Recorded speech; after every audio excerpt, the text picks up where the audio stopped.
ब्रह्मचर्य इस सनातन धर्म का लक्षण।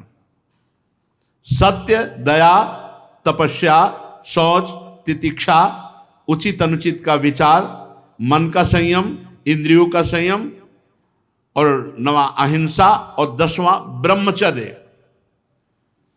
ये ब्रह्मचर्य सबके लिए है। बहुत घातक है भोगों का आकर्षण।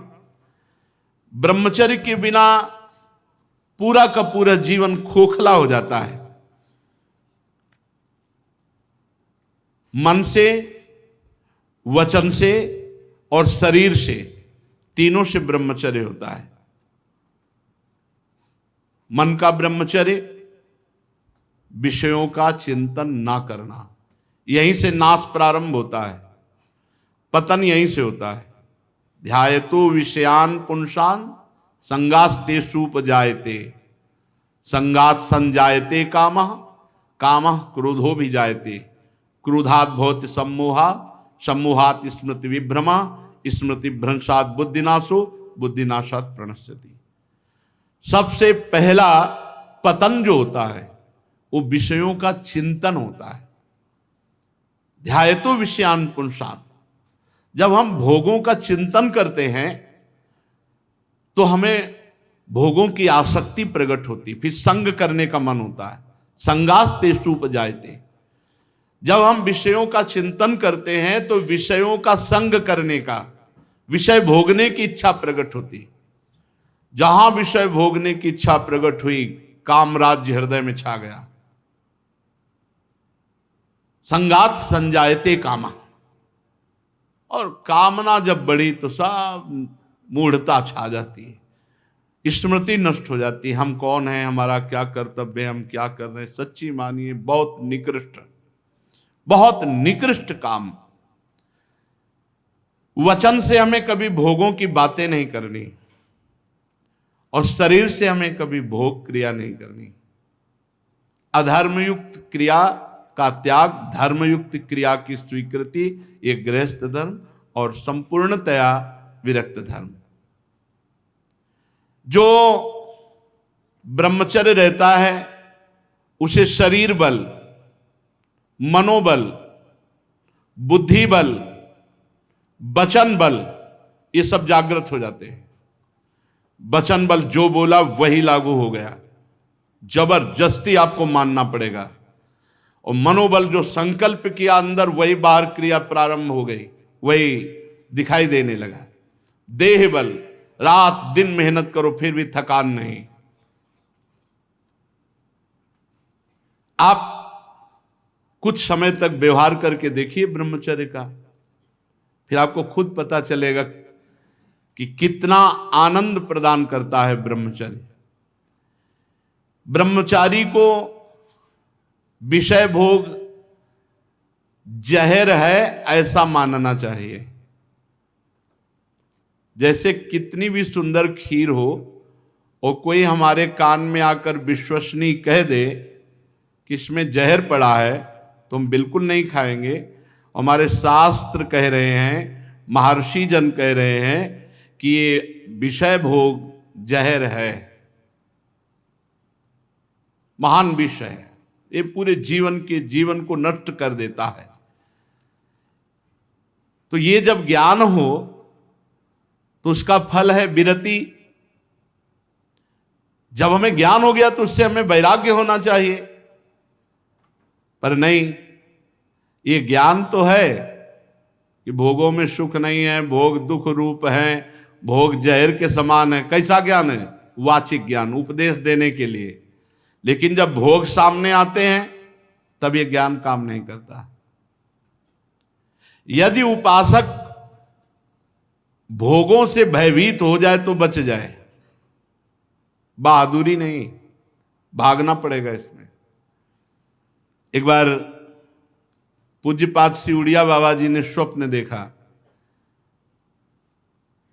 स्वप्न में भी कितने सावधान हैं। भिक्षाम देहि, एक घर में आवाज लगाई, नारायण नारायण। तो एक माई निकली, सुंदर अप्सरा, हीरे जवाहरात से, रत्नों से भरी हुई थाल, आवाज एक घर में लगाई और सैकड़ों घरों से निकल आई और सब एक से एक सुंदर, और चारों तरफ से घेर लिया और मुस्कुराना, हाव भाव प्रकट करना। बाबा भागे और बहुत जोर के भागे और कई किलोमीटर तक भागते रहे। फिर पीछे मुड़ के जब देखा कि कोई नहीं दिखाई दे रहा, तब खड़े होकर सांस ली। जब सांस ले रहे थे तो आंख खुल गई। आंख खुल गई तो नारायण नारायण नारायण। अच्छा हुआ कि स्वप्न में भी भागे।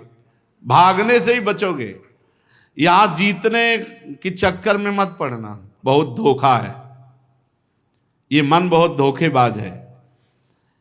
यदि कोई विषय से ऐसा भय रखे जैसे सांप, बिच्छू या सिंह, कोई सांप आके गले लगना चाहे तो आप क्या करोगे? भागोगे ना। और बाघ देख लो, सिंह देख लो, भागोगे ना।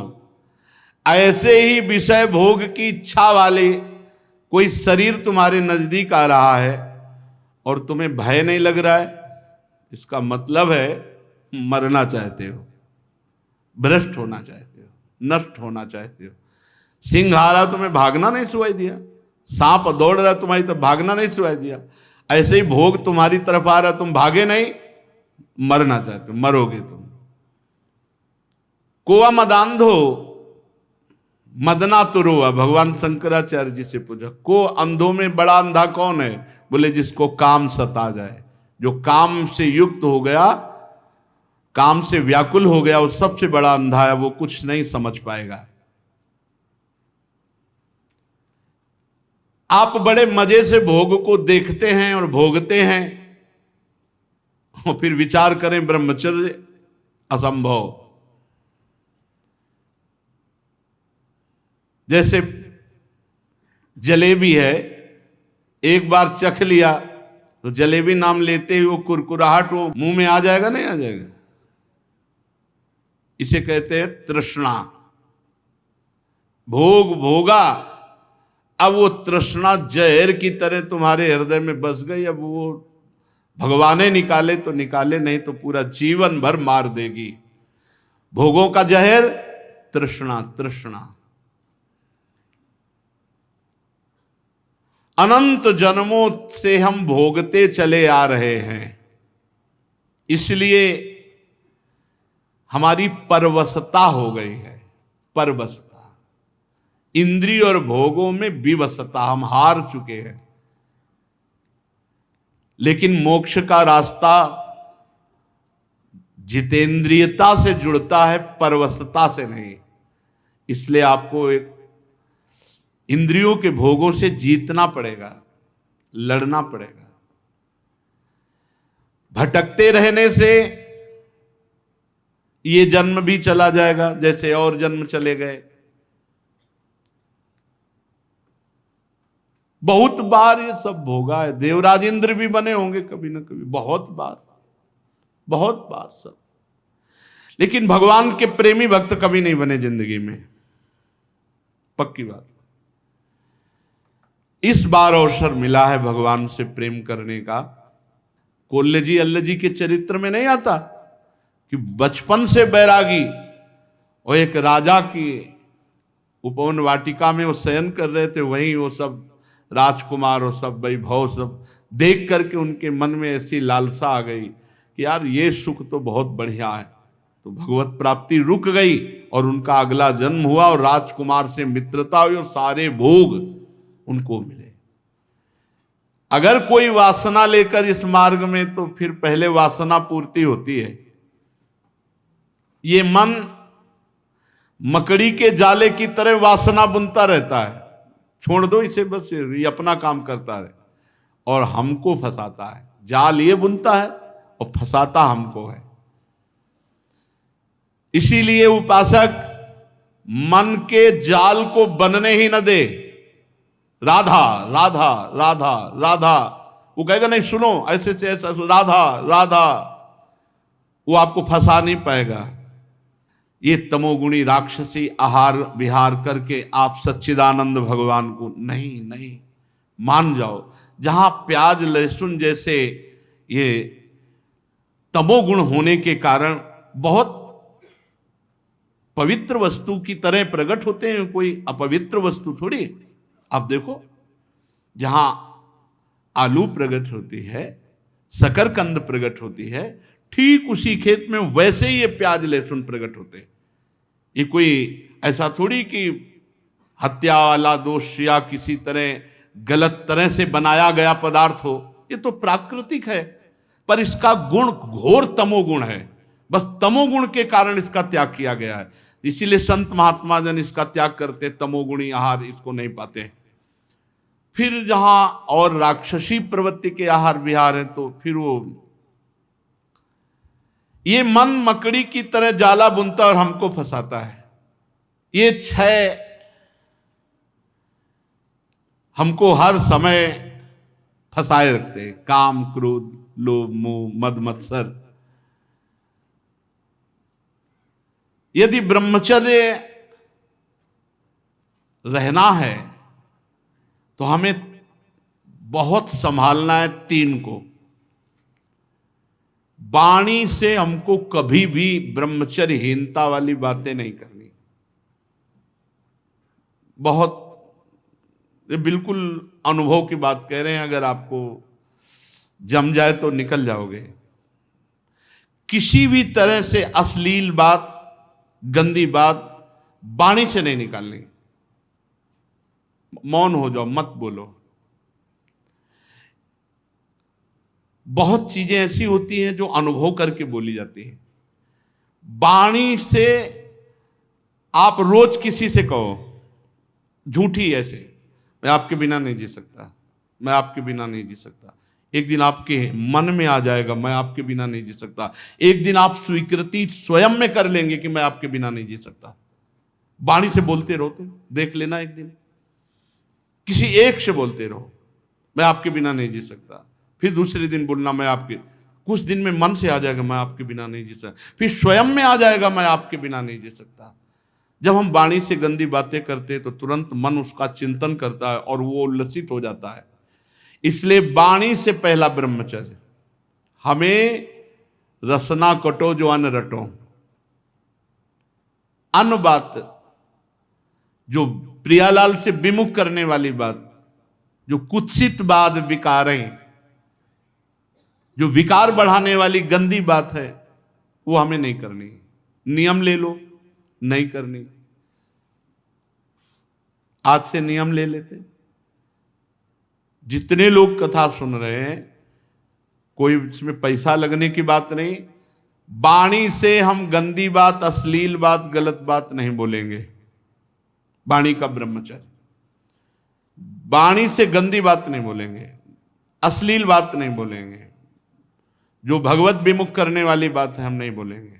नियम ले लो, कोई कसम खाने की बात थोड़ी कहते। नियम ले लो, जहां ऐसी बात आवे वहां मौन हो जाओ। दूसरी बात, श्रवणेंद्री से हम कभी अश्लील बात नहीं सुनेंगे, गंदी बात नहीं सुनेंगे। बहुत प्रभाव पड़ता है, बहुत प्रभाव पड़ता है। श्रवणेंद्री से जो हम सुनते हैं उसका तत्काल मन पकड़ करके मनन करता है और वो उसी तरफ चल पड़ता है जिस तरफ की बात हम सुनते हैं। और नेत्रेंद्री से जो हम देखते हैं वो बहुत तुरंत प्रभाव पड़ता है। देखो, नेत्रेंद्री से ऐसी कोई ग्रंथ मत पढ़ो, कॉपी, ऐसी पुस्तिका जो ब्रह्मचर्यहीनता वाली है। ऐसे कोई दृश्य मोबाइल से मत देखो जो ब्रह्मचर्यहीनता वाले हैं। ऐसे कोई दृश्य बाहर मत देखो, पशु पक्षी आदि मैथुन करते हुए ऐसे कभी मत देखो। इसका बहुत बड़ा प्रभाव होता है। अगर इन तीन का संयम कर सको तो आपके ब्रह्मचर्य में बहुत लाभ मिलेगा। पहला वाणी से, दूसरा श्रवणेंद्री से, तीसरा नेत्रेंद्री से। और खास बात यह है कि जिससे हमारा ब्रह्मचर्य नष्ट होता है उससे सानिध्य न दे कभी। ऐसी कोई क्रिया, ऐसे कोई व्यक्ति का संयोग जो हमारे ब्रह्मचर्य का घात करे, बहुत बहुत सावधानी। पर ये ऐसा दलदल है कि एक बार जो फंस गया भगवान ही निकाल सकते हैं। जिस समय मन अपने स्वरूप में आया वो सब करवा लेगा। बहुत विचित्र है, बहुत विचित्र है, बहुत विचित्र मन का खेल। हमें ऐसा कोई रिश्ता नाता, कोई संबंध जो हमारे ब्रह्मचर्य को नष्ट कर रहा है, दूरी बनानी चाहिए। और भोजन का ब्रह्मचर्य पर बहुत बड़ा प्रभाव है। यदि आप अधिक मिर्च वाली घर में ही बना के करें, अधिक मिर्च वाली, अधिक तेल घी वाली ये पदार्थ पाएंगे तो ब्रह्मचर्य स्वाभाविक नष्ट हो जाएगा बिना किसी क्रिया के। ब्रह्मचारी को एक बीमार की तरह भोजन पाना चाहिए। जैसे मूंग की दाल है, घिया की सब्जी, रोटी, बस क्योंकि उसे पावर की जरूरत नहीं है, उसे अधिक पावर की जरूरत नहीं है। स्वयं में सामर्थ्य सुरक्षित है, इसलिए बाहरी पदार्थों से बादाम चबा रहे हैं, काजू चबा रहे हैं, हलवा खा रहे हैं और बहुत प्रकार के मीठा आदि। मीठा तो ब्रह्मचर्य में थोड़ा बस ले ले, इसके बाद अधिक मीठा भी वो जहर का काम करेगा, स्वाभाविक ब्रह्मचर्य को नष्ट कर देगा। जो भोजन कब्जियत बनाती है, अगर ऐसा भोजन पाया जाएगा तो ब्रह्मचर्य अपने आप स्वप्न दोष के रूप में नष्ट हो जाएगा। सात्विक भोजन, पेट साफ, बहुत आवश्यक है। हल्का भोजन, कम मात्रा में, पेट उधर, तो बहुत सुंदर आपके भजन की वृत्ति बढ़ेगी। आपका ब्रह्मचर्य बहुत लंबे समय तक आबाद चलेगा। बाजार की वस्तु तो ब्रह्मचारी होकर बाजार की वस्तु तो मुझे समझ में नहीं आता। बाजार की वस्तु तो नहीं खानी चाहिए, बनी हुई, बाजार की वस्तुएं बनी हुई।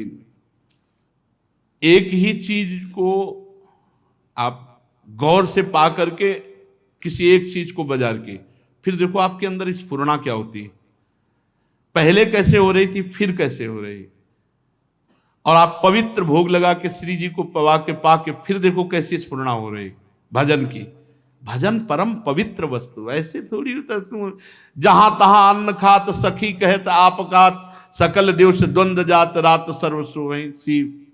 सेवक जी महाराज जहां तहां अन्न खात, ऐसे बाजार का भोजन हो, बोले ब्रह्मचारी जी हैं, नहीं हो पाएगा भाई, ब्रह्मचर्य नहीं हो पाएगा। हाँ, नाम लिख सकते हो, टाइटल तो बन सकता है, लेकिन सही माने में आपका ब्रह्मचर्य, जब तक आपका आहार शुद्ध, अगर अपने धर्म को सुरक्षित रखना चाहते हो तो बाजार का भोजन। और छोटे छोटे बच्चों में बहुत सी गलतियां ऐसी आ चुकी हैं जो उनके जीवन को नष्ट कर रही हैं। हमें ऐसे कई बच्चे मिले हैं, तो माता पिता को चाहिए कि छोटे बच्चों से भी मित्रता का व्यवहार करें, उनको इतना फ्री करें कि वो आपसे अपनी बात बता सकें और आप उनको सही दिशा दे सकें।